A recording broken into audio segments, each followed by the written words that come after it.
오늘 요한계시록 6장 9절에서 11절을 한번 읽고 같이 한번 살펴보겠습니다. 요한계시록 6장 9절에서 11절을 한번 펴보고 같이 읽겠습니다. 요한계시록 6장 9절에서 11절입니다. 시작.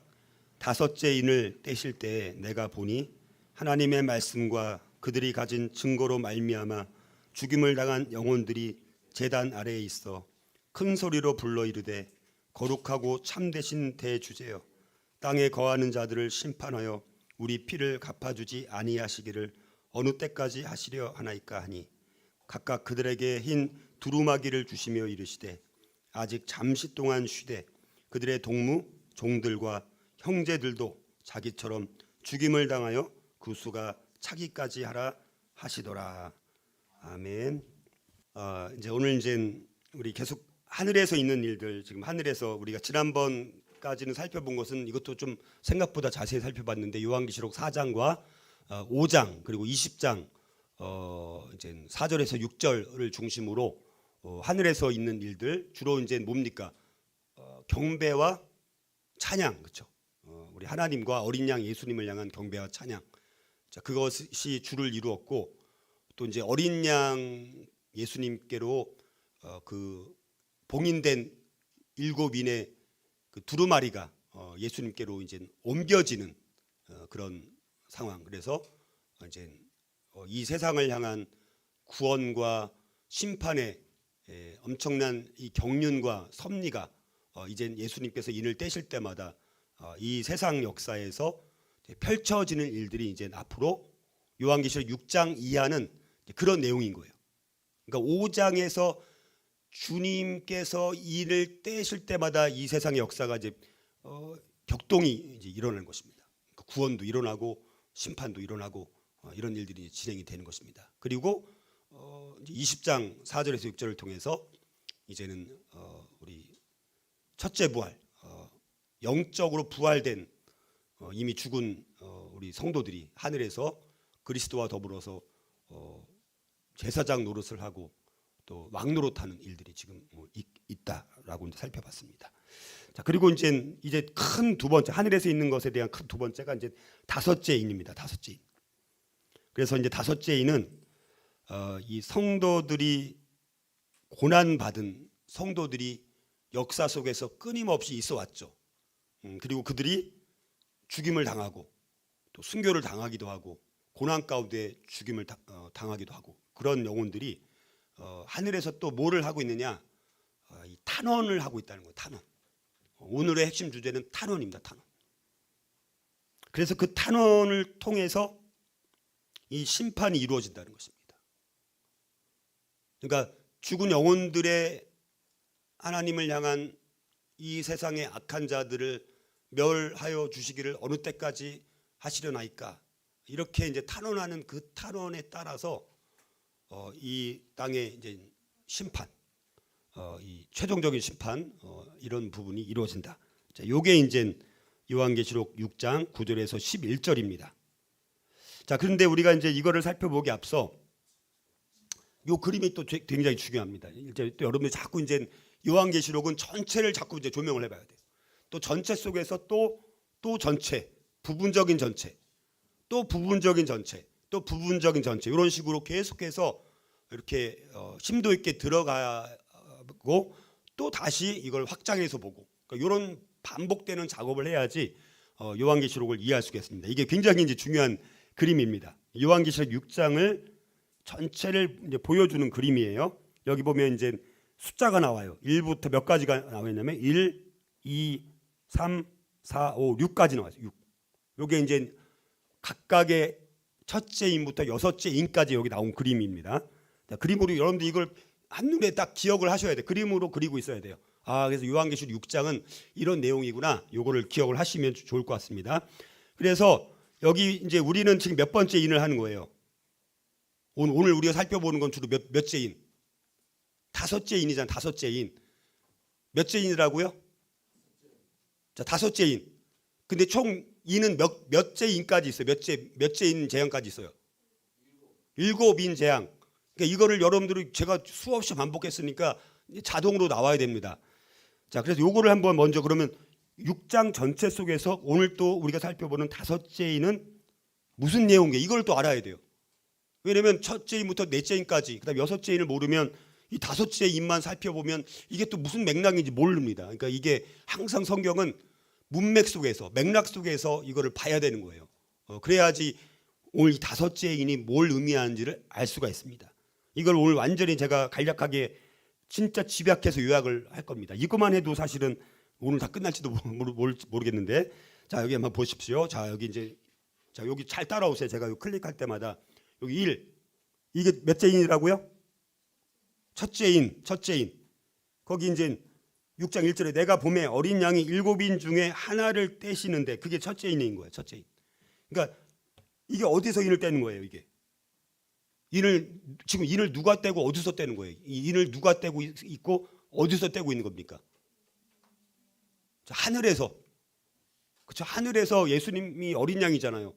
하늘에서 예수님이 어린 양으로서 인을 떼는 거예요. 그게 우리가 지난번까지 살펴본 게 그 내용입니다. 5장, 요한계시록 4장, 5장, 특별히 5장에서 예수님께로 그 7 봉인된 7인이 이제 두루마리가 넘어왔잖아요. 그렇죠? 그러면 하늘에서 인을 지금 떼기 시작하는 거잖아요. 그렇죠? 그 장면입니다. 그거의 연속선상에 있는 거예요. 그래서 첫째 인을 떼니까 그때 내가 들으니 내 생물 중에 하나가 우레소리 같이 말하되 오라 하기로, 이에 내가 보니 흰 말이 있는데 그 탄 자가 활을 가졌고 면류관을 받고 나아가서 이기고 또 이기려고 하더라. 이거를 이제 요한계시록 6장 1, 2절에서 사도 요한이 또 환상을 본 것입니다. 그게 이제 여기 흰 말이 나오는 거예요. 흰 말. 그래서 네 가지 말이 나와요. 네 말 탄 자들이 나옵니다. 첫 번째가 흰 말이 흰 말. 자, 그래서 이거를 이제 여러 가지 해석이 또 있어요. 와, 이거 하나만 가지고 해석이 막 수십 가지가 나올 수가 있어요. 그래서 저도 이제 그 중에 이제 제가 가장 이 전체를 다 봤을 때 어떤 것이 합당한가 이렇게 이제 봤을 때 여러 가지 의미가 있을 수 있는데, 첫째 이는 이기는 장면인 거예요. 이기고 또 이기더라 이렇게 말씀합니다. 근데 여기서 이긴다라는 것이, 어떤 사람은 뭐 예수님이 여기서 흰말 탄 자가 예수님이다 이렇게 이제 얘기하는 사람도 있는데, 여기서 좀 그렇게 보기 어렵고, 여기서 이긴다라는 것은 하나님의 심판으로 정복당하는 두려움과 공포라는 의미예요. 무혈 정복이라는 것입니다. 여러분들 이 세상에 보면요, 거짓된 평화가 굉장히 많습니다. 거짓된, 겉으로는 이긴 것 같아요. 마치. 그런데 그것이 거짓된 평화가 너무나 많고, 거짓된 평안, 가짜 평화, 거짓된 안전, 사이비 영성, 거짓 종교, 기만적 평화. 저는 이제 요게 이제 흰말 탄 자요, 이게 상징하는 것이 이기는 것인데, 이거는 사람들로 하여금 거짓된 평안을, 진짜 평안이 아닌데 가짜 평안이고 속임수 평안인데 그것을 마치 진짜 평안인 것처럼 속고 있는 이 세상에 있는 많은 어떤 사건과 현상과 사람들이라고 이제 저는 이제 보는 것입니다. 왜냐하면 여러분들 보십시오. 그동안 역사 속에서, 제가 요한계시록 계속 말씀드리지만 이거는 역사 이야기라고 말씀드렸잖아요. 역사를 하나님께서 펼쳐 주셔가지고 역사가 이렇게 진행이 되는 거야. 우리들한테 보여줌으로 인해서 믿는 사람들한테는 이렇게 승리의 어떤 약속이 주어진 그림을 다 그려주셨으니까 우리가 그것을 믿고 살아가는 거잖아요. 또 믿지 않는 사람들한테는 혹시나 이런 것을 통해서 이제 믿도록, 회개하고 믿도록 그렇게 이제 해서 주시는 거잖아요. 여러분, 역사 속에서 이 역사의 많은 그 이제 사건들 이렇게 보니까 평화 조약이라든가 뭐 평화 회담이라든가 이런 거를 많이 역사 속에서 맺어왔을까요? 안 맺어왔을까요? 많이 맺어왔어요. 우리가 이제 홈스쿨링 모임에서도 요즘 살펴보는 게 뭐 1차 세계대전 살펴보고 2차 세계대전 살펴봤는데, 그때 이제 이 전쟁 전후로 이제 뭐가 맺어집니까? 뭐 베르사유 조약도 맺고, 뭐 얄타 회담, 카이로 회담, 뭐 포츠담 회담, 포츠담 선언, 뭐 이렇게 해서 뭐 많은 회담들이 진행이 됩니다. 그런데 그 회담과 그런 조약을 맺고 평화 조약을 맺고, 또 우리나라도 옛날에 뭐 한참 전에 문재인 정권 때 북한이랑 계속해서 종전 선언 맺는다고 이 나라의 전쟁이 완전히 안 일어나나요? 그렇지가 않잖아요. 그렇죠? 그러니까 수많은 평화 조약, 가짜 조약, 거짓된 평화 조약을 맺고 이제 거기에 좀 안심하고 안전을 느끼고, 근데 서로 나라들마다 조약을 맺고도 어떻게 합니까? 서로 기만하는 거예요. 서로 속이는 거예요. 서로 아주 교묘하게 또 조약을 아주 조항을 짤 때도 자기한테 유리하게 얼마나 협상을 많이 합니까? 그 자체가 아주 치밀하게 거짓된 거예요. 기만에 근거한 평화조약, 기만에 근거한 무슨 회담, 무슨 선언, 이런 거라고 저는 이제 보는 거예요. 왜냐하면 요한계시록에서 보여주는 이런 많은 이런 예시들이 역사 속에서 계속 어느 하나의 특정한 사건만 가리키는 것이 아니라 이미 역사 속에서 반복되는 것들을 보여주고 있다는 거예요. 제가 볼 때는요. 그게 이제 자연재해든 정치적인 사건이든 사회적인 사건이든 또 영적인 사건이든 반복되는 어떤 사건들, 상황들을 보여준다. 이렇게 보면 요한계시록이 그래서 더 전체적으로 역사를 그려주는 것이고, 모든 시대마다 1세기 살았던 사람이든 10세기 살았던 사람이든 19세기, 20세기, 21세기에 살던 사람이든 누구에게나 다 그거를 보면 이런 것을 상징하는 거구나라고 알 수 있도록 기록된 것이 저는 요한계시록 여러분들이 보는 거예요. 자, 그다음에 이제 첫째 인이 나와서 그러면 몇째 인을 떼야 돼요, 예수님께서? 둘째 인을 떼는 거죠, 당연히. 어디서? 하늘에서. 누가? 어린 양 예수님이. 그렇죠? 그러면 둘째 인을 떼니까 여기 이제 4절, 3절, 4절 둘째 인을 떼실 때에 내가 들으니 둘째 생물이 말하되 오라 하니 이에 다른 붉은 말이 나오더라. 이제 붉은 말이 나오더라. 그 탄자가 허락을 받아 땅에서 화평을 제하여 버리며 서로 죽이게 하고 또 큰 칼을 받았더라. 이렇게 말씀합니다. 두 번째 인을 떼니까 이제 붉은 말이 나오는 거예요. 평화를 제거하고 서로 죽이는 일이 나옵니다. 자, 이것도 이제 뭘 가리키냐면 이건 실제 싸움하고 전쟁을 하고 살육하는 일인 거예요. 그래가지고 하나님의 심판의 도구로 사용되는 파괴적인 전쟁들이 있는 거예요. 서로 살상하는 전쟁들이 있습니다. 전쟁들이 지금도 일어나잖아요. 지금도 일어나요. 지금도 일어나고 있잖아요. 우크라이나 그다음에 러시아, 그렇죠. 그다음에 뭐 지금 팔레스타인 땅에서도 전쟁이 일어나고, 또 우리나라도 언제 지금 전쟁이 일어날지 모르는 상황이고, 또 대만이랑 중공이랑 또 언제 전쟁이 일어날지 모르고, 또 계속해서 전쟁의 불씨가 아주 그냥 언제 전쟁이 나도 이상하지 않을 만큼 이 국제 정세는 서로의 이익을 위해서 이렇게 이제 전쟁과 서로 죽이고 파괴시키고, 이런 전쟁이 역사 속에서 반복되는 것 아닙니까? 그렇죠? 많이 있었어요, 없었어요? 많이 있었잖아. 최근에 뭐 1차 세계대전 때 막 몇천만 명 죽고, 2차 세계대전 때 몇천만 명 죽고, 우리나라 6.25 전쟁 때도 얼마나 많이 죽었습니까? 같은 동족끼리도 서로 살상하는 거예요. 베트남 전쟁 때도 서로 죽이고, 이런 일들이 지금 얼마나 비일비재한지 모른다는 것입니다. 자, 그다음에 이제 셋째 인. 이것도 오늘날 뭐 아주 구체적으로 우리가 직접 경험하고 있는 거예요. 셋째 인은요. 그래서 여기 셋째 인은 뭐냐? 이게 식량이 부족한 거예요. 식량이 부족. 절박한 기근의 상황. 점점 아마 이 세상, 이 세계 역사는요, 이 기근이 점점 심해질 거예요. 식량난이 이제 점점 식량난이 생길 가능성이 이제 많습니다. 그리고 이제 먹을거리도 이 정상적인 음식을 이제 정상적인 것들을 먹는 게 아니라 가공된 거, 인공된 고기, 뭐 이런 것들이 지금도 만들어지고 있고요. 그것은 진행이 아주 급속도로 진행이 되고 있습니다. 실제 고기를 먹는 게 아니라 만든 가공된 고기, 그런 거를 먹도록 이제. 자, 그래서 이제 그런 것들이 이제 이런 거 관련이 있고, 또 극심한 경제적 인플레이션. 지금 우리 세계적으로 다 인플레이션이 지금 겪고 있어요, 안 겪고 있어요? 인플레이션 겪고 있잖아요. 밥이 뭐 식사 한 끼 뭐 7,000원, 8,000원이면 그래도 그냥 적당한 거 먹었는데, 지금은 최소한 10,000원이 있어야지 되는 거예요. 조금 뭐 먹으려면 얼마? 12,000원, 막 12,000원. 와, 막 몇천 원이 뛴 거예요, 몇천 원. 밥 한 끼 먹으려고 해도 부담이 돼야 안 돼요. 사 먹으려면 부담이 되는 것입니다. 인플레이션. 지금 세계 곳곳에서 인플레이션이 일어나고 있고, 이거는 인플레이션은 지금만 일어난 게 아닙니다. 이거는 세계 역사 속에서 계속해서 반복된 거예요. 때마다 계속해서 인플레이션. 이게 계속 반복돼요, 안 반복돼요? 그러니까 지금 제가 말씀드리는 게 12세기 살았던 사람, 뭐 18세기 살았던 사람, 18세기에도 인플레이션이 있었어요, 없었어요? 있었어요. 19세기 있었습니다. 20세기 다 있었어요. 지금도 있는 거예요. 자, 이런 인플레이션 현상 같은 게 이게 이제 셋째인에 해당되는 거라고 이제 볼 수가 있습니다. 그다음에 이제 넷째인이 나옵니다. 넷째인. 거기 넷째인 보니까 넷째인을 떼실 때 내가 넷째 생물의 음성을 들으니 말하되 오라기로 내가 봄에 청황색 말이 나오는 데고 청황색 말이 나와요. 청황색 말이 파리한 말. 자, 이거는 이제 뭐냐면 이제 실제 뭐 사망을 이제 겪게 되는 이제 전염병이죠, 전염병. 많은 사람들이 전쟁이라든가 기근 같은 것을 겪다 보니까 그런 게 임하면 어떻게 되냐면 전염병이 이제 유행하게 됩니다. 우리도 몇 년 전에 겪었잖아요.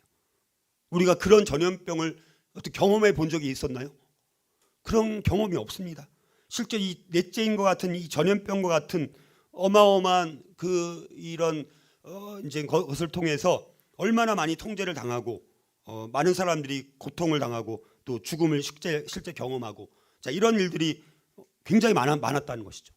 근데 이 전염병이라는 것은 이제는 점점 이 옛날에는 자주 발생하지 않거나 뭐 1918년 뭐 19년에 유행했던 스페인 독감 그게 지금 일종의 지금 이 코로나19 같은 그런 전염병이었거든요. 그걸로 이제 그때는 이제 지금처럼 더 많이 의학이 발달하지 않았기 때문에 그걸로 몇 천만 명이 죽었어요. 그러니까 스페인 독감으로 몇 천만 명, 우리나라도 그때 일제시대 때인데 굉장히 많은 사람들이 죽임을 당했습니다. 그러니까 전염병으로 죽었어요. 우리 이거 잘 모르는데 우리 조선 우리 일제시대 때 우리나라 이 땅 가운데도 그때 전 세계적으로 왜 그게 전 세계적으로 퍼질 수밖에 없었냐면 1차 세계대전이 끝날 때 그게 퍼지게 된 거예요. 1차 세계대전 때 군인들이 막 다 흩어져서 세계 곳곳에서 흩어져 살다가 전쟁이 끝나면 이제 어떻게 되는 거예요? 자기 나라로 돌아가야 되잖아요.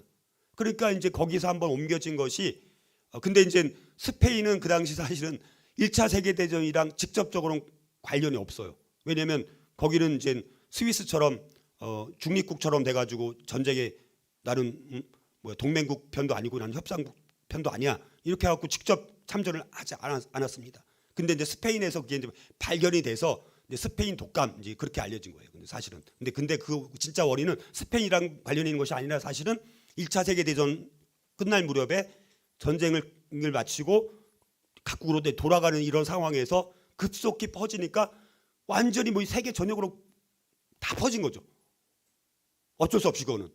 그러니까 그런 일들이 있어서 그걸로 몇 천만 명이 죽은 것이죠. 근데 이제 그렇게 대형 전염병이 자주 오진 않지만 근데 이제 우리가 이제 최근 몇 년 전에 일어났던 것이고 그리고 이제 앞으로는 옛날 지금 막 겁주잖아요. 막 언제 또 막 그리고 또 아주 웃긴 게 나중에 그렇게 백신을 맞춰놓고 백신은 그렇게 사실은 효과가 없습니다. 이렇게 뒤늦게 막 발표를 한다니까요. 그리고 뭐 어디야 뭐 어떤 화이자인가 어떤 건 또 그게 또 문제가 있어서 이제 아예 이제 뭐 생사를 못하도록 하기도 하고 또 우리나라는 거기다 우리나라 백성들은 막 진짜 막 노예 근성이 있어가지고 시키는 대로 다 해요. 그래서 막 대부분의 국민들이 3차까지 다 맞아버린 거예요. 근데 일본만 하더라도 1차를 맞은 사람이 한 50%밖에 안 돼요. 2차 때는 거의 안 맞은 거예요. 근데 우리나라 웃긴 게 몇 차까지 백신을 맞추려고 했는지 아세요? 11차까지 맞추려고 했습니다. 11차까지 맞추려고 백신을 다 사는 거예요. 여러분들 이게 얼마나 그게 그냥 자연스럽게 국민을 위해서 백신을 산 게 아니라 그 저변에는 이 제약회사라든가 뭐 빅파마라고 이런 것과 관련이 있고 이게 무시무시한 거예요. 참. 국민들만 속아 넘어가고 그 돈을 다 누가 결국은 다 그거를 감당해야 되는 거예요. 국민들이 감당하는 거예요. 자기들은 다 그냥 11차까지 맞추려고 했었다니까요, 여러분들. 그런 일들이 지금 근데 앞으로는 점점 더 일어날 가능성이 많다는 것이죠. 그 주기가 점점 줄어들 가능성이 많다는 거예요. 물론 그러기 전에 주님의 재림이 올 가능성이 저는 많다. 이제 이렇게 생각하는데, 자 이게 넷째인이 이제 그런 부분입니다. 그 다음에 이제 이게 이제 오늘 살펴볼 것이 다섯째인이에요. 다섯째인은 이제 근데 우리가 첫째인부터 둘째인, 셋째인은 다 이제 파괴되고 뭐 거짓된 것이고 또 이제 살상이 일어나고 막 고통결 겪고 다 재앙이고 뭐 이런 건데, 다섯째 인은 그런 직접적인 그 재앙과는 관련이 없지만, 그러나 그렇다고 이게 재앙과 관련이 없는 게 아니라 다섯째 인이 있고 나서 여섯째 인이 또 심판이 또 진행이 되는 거거든요. 그러니까 심판이 동기인 거예요. 중요한 이 다섯째 인은. 요건 이제 우리가 좀 더 이건 오늘 이제 그 부분을 확장해서 살펴보는 것입니다. 자, 그리고 이제 여섯째 인이 있습니다. 이게 거의 마지막 죄인이나 마찬가지인 거예요. 여섯째 인은 거기 이제 12절부터 쭉 나옵니다. 6장을 그래서 여러분들이 다 많이 읽어왔어야 되는 건데, 그래서 사실 6장을 전체를 많이 읽어와야지 지금 제가 말하는 게 금방 와닿을 수가 있어요. 여섯째 인은 뭐냐? 마지막 대격변입니다. 마지막 대격변. 이게 무슨 말이냐면, 여섯째 인으로 이제 천체의 대재앙이 야기되는 거예요. 그래서 온 우주적 격변입니다. 이건 단순한 뭐 어느 지역적인 곳에서만의 이런 재앙이 아니라 우주적인 격변인 거예요. 자연 질서까지 다 깨어지고 다 흔들려 버리는, 이전까지의 그 첫째인부터 넷째인 재앙과는 차원이 다른 온 우주적 규모의 재앙이고, 심지어는 종말의 대변동을 맞아서 각 계층의 사람들이 다 멸망하게 되는 최종적인 멸망의 상태, 이렇게 또 보기도 해요. 이건 이제 저는 이제 두 가지로, 저도 이게 두 가지 의미가 다 있어요. 이게 거의 마지막, 거의 이제 막 최종적인 심판 바로 전에 일어나는 대형 어떤 재앙일 수도 있고, 아니면 진짜 이거는 마지막 그 재앙, 최종적인 심판의 재앙, 또 이렇게 이제 볼 수도 있어요. 두 가지 요소가 다 있어요. 그래서 저도 아직은 두 가지 측면이 다 있는 걸로만 저는 아직은 보고, 지금 전자와 후자를 딱 제가 찝어서 딱 이거다 이렇게 말하기는 아직은 저도 좀 더 확신이 안 들기 때문에 두 가지를 다 가능성을 말씀을 드리는 것입니다. 어찌됐든 이거는 이제는 어마어마한 재앙이에요. 그래서 심지어 그러니까 그렇게 막 아무도 피할 수가 없는 거예요. 그러니까 여기 이렇게 말씀합니다. 15절에 땅의 임금들과 왕족들과 장군들과 부자들과 강한 자들과 모든 종과 자유인이 굴과 산들의 바위퉁에 다 숨어버립니다. 근데 문제는 뭡니까? 산들과 바위에게 말하되 우리 위에 떨어져 보좌에 앉으신 이의 얼굴에서와 그 어린 양의 진노에서 우리를 가리라. 그들의 진노의 큰 날이 이르렀으니 누가 능히 서리오. 그러니까 지금 이제 주님의 최종적인 진노의 그 심판의 이 이제 재앙이 이제 막 임하니까 거기서 말하는 게 뭐냐면, 누가 능히 서리오. 누가 이 심판으로부터 살아남을 자가 누가 있느냐. 이렇게 이제 말하는 거거든요. 그러니까 이거는 정말 심각한 어마어마한 재앙과 재난이 지금 떨어지는 것입니다. 그래서 이제 7장에서 나오는 것이 그걸 말씀하는 거예요. 7장. 그래서 우리가 요한계시록 전체를 여러분들이 다 이렇게 좀 파악을 하고 있어요. 7장에서 말씀하는 것이 그렇게 이렇게 어마어마한 온 우주적인 마지막 재앙 같은 심판이 쏟아지는데 누가 능히 거기서 살아남을 자가 누가 있느냐라고 외치는 모든 상황 가운데서 살아남을 수 있는 자는 누구냐? 그게 말씀하는 것이 7장이에요. 7장. 거기서 이제 거기 뭐 14만 4천 이렇게 나오는 거예요. 근데 그 부분은 이제 나중에 7장 할 때 좀 설명을 드리도록 하고요. 자, 그래서 이렇게 여섯째 인까지가 나옵니다. 이게 6장에 나온 거예요. 그럼 일곱째 인은 또 어디 나오지? 일곱째 인은 또 어디 나오냐? 일곱째 인은요, 이게 또 좀 떨어져서 나와요. 8장에 나와요. 8장. 8장에 나오는데, 근데 8장에 그 그러면 일곱 인재앙, 일곱 나팔재앙, 일곱 대접재앙이잖아요. 이 순서가. 그래서 일곱 인재앙 중에서 일곱째 인은 딱 하나라고 말씀 못 드리는 게, 일곱째 인은 뭡니까? 그게 일곱 나팔재앙이에요. 일곱째 인이 뭐라고요? 일곱 나팔재앙이에요. 그리고 일곱째 나팔재앙은 또 뭡니까? 일곱 대접재앙인 거예요.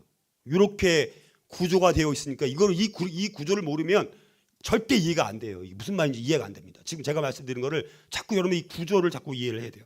그래서 근데 일곱째 인도 마찬가지입니다. 여러분들 여기 다섯째 인에서도 이 탄원이 있었잖아요. 다섯째 인에서 탄원이 있으니까 여섯째 인에서 마지막 대격변의 재앙이 임하죠.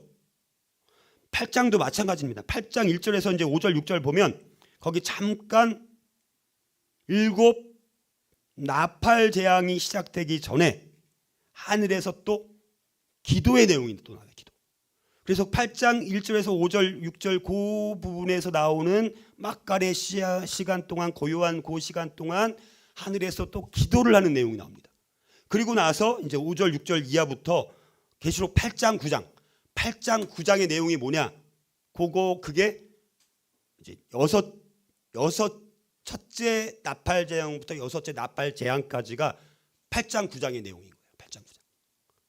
그리고 다시 한참 뒤에 가가지고 16장에 가서 16장에서는 7 대접 재앙이 거기서 나오는 거예요. 그건 뭡니까?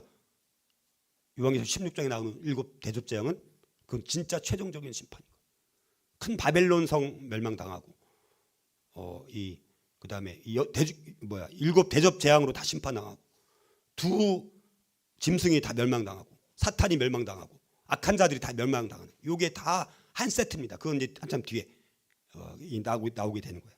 그래서 지금 그래서 요한계시록 6장 전체, 근데 여기 7인 재앙은 8장에 가서 나온다. 이렇게 여러분들이 보시면 갑자기 여기 6째인까지 나오고 이 7째인 또 어디 나오지? 찾아보면 나중에 8장 1절에 이제 나오기 시작하는 거예요. 그렇게 여러분들이 자꾸 그 그림을 자꾸 반복해서 이제 제가 설명드리는 거니까 그렇게 이해하시면 됩니다. 자, 요 그림 대충 이해가 됩니까? 자, 이게 이제 역사 속에서 이런 일들이 반복되어 왔잖아요. 지금 반복되고 있다는 거예요. 그러니까 모든 역사 속에서 사람들은 이런 거를 보면 뭐라는 거예요? 주님의 재림이 가까이 오고 있구나. 이 세상에 심판이 진행이 되고 있구나. 그것이 하늘에서 탄원하는 내용, 순교자들의 탄원과 또 이 그리스도인들의 그들의 기도를 하나님께서 들으셔가지고 이때 이 세상에 이 땅 가운데 그런 하나님의 심판이 집행이 되고 있구나. 그런 속에서도 14만 4천 같은 믿음의 사람들이 이제 여전히 두 증인, 두 감람나무, 두 촛대, 두 선지자와 같은 그런 사람들이 여전히 이런 악한 그 세상 속에서도 담대하게 순교자로서 예수의 증언을 가지고 말씀을 증언하는 자로, 복음을 전하는 자로 이 땅 가운데 담대하게 모세의 영과 엘리야의 영을 가지고 그렇게 싸우는 진짜 그리스도인들이 있구나. 그렇게 우리에게 이제 보여주는 거예요. 요한계시록이. 얼마나 요한계시록이 드라마틱합니까? 어떤 영화도, 어떤 드라마도 요한계시록만큼 이렇게 역동적이고 극적이고 드라마틱하고 이렇게 매우 역동적인 그런 작품은 나올 수가 없습니다, 사실은. 그래서 그 소양이라는 가수가 거기 어디예요?